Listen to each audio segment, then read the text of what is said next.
Hi, everyone. Welcome to this month's edition of the Connection Diaries. I am Robin Anselmi, CEO of Conversant, and I'm joined today with my friend and colleague, Kel Delaney. Hi, Kel. Hello, everyone. Today, we want to talk to you about this notion we have around stages of learning, that adults really do progress through a variety of stages as they are learning and growing and developing new skills, new behaviors, even with new ideas.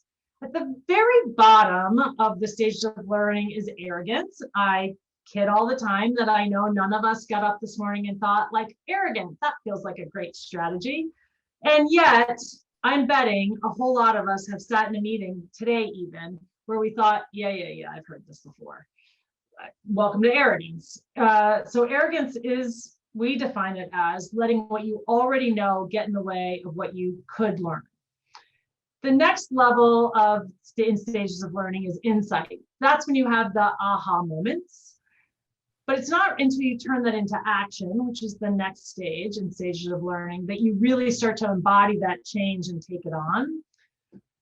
From there, you'll become reliable and move into sponsorship. And this move between reliability and sponsorship is really what has Kel and I intrigued today and wanting to be in this conversation with all of you. Kel, for you, what do you think is so critically important about that move from reliability into sponsorship for leaders today? Well, it's a great question. For me, most leaders, when we become a great leader, we hit this place of reliability. We are, everyone looks up to us, everyone follows our lead and trusts us. We feel confident in who we have and what we have to offer.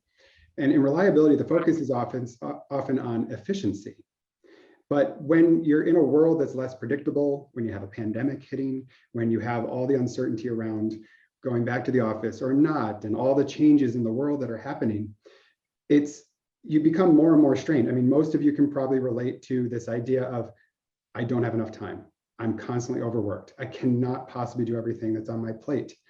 But sponsorship opens that up. You now have to shift your focus from being the best to, I'm the person who connects all the dots for all the people. And so now I can look at my team and I can see the 100 or 1,000 or 50 people I have.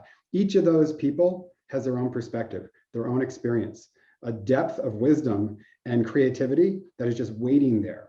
If you can shift to this place of sponsorship and access that, you now have 50, 100, 1,000 eyes and ideas on how to handle and respond to things. And each of those people is experiencing a different piece of this changing world.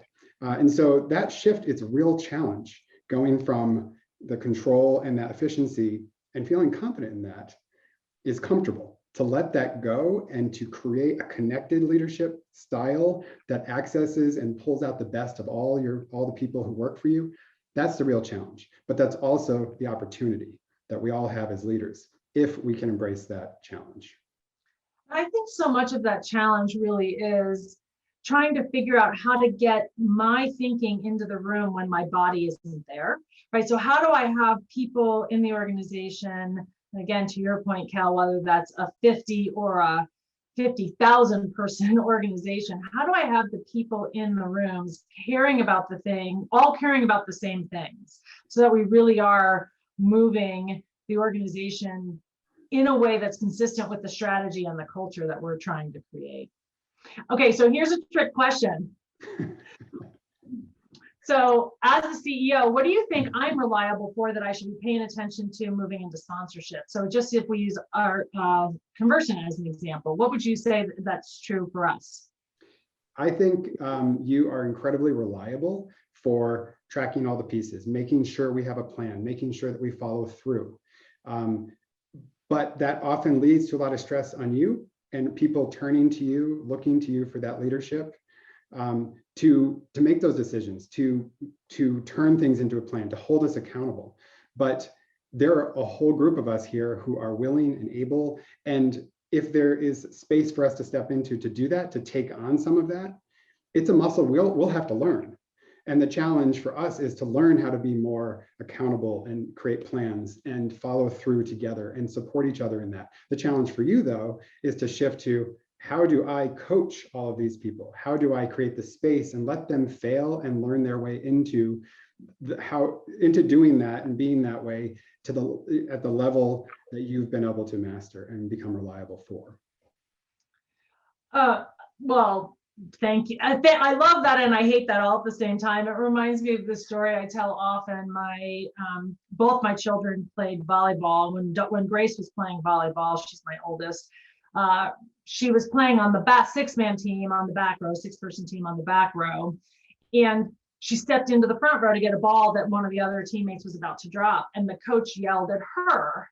And I leaned in to hear what the coach was saying to her, because from the sideline, it looked like, well, that was a great save. And the coach said to her, you're overplaying your position. If you keep saving that ball from the person on the front row, they're going to step back and just let you do it. And one day you're not going to be able to get that ball.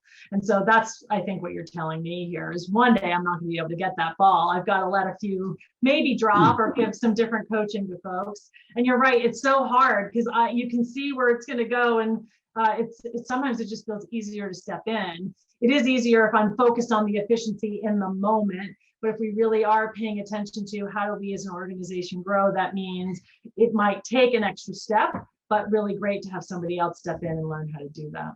Exactly, and that's the promise of shifting to sponsorship, if you can really take that challenge on.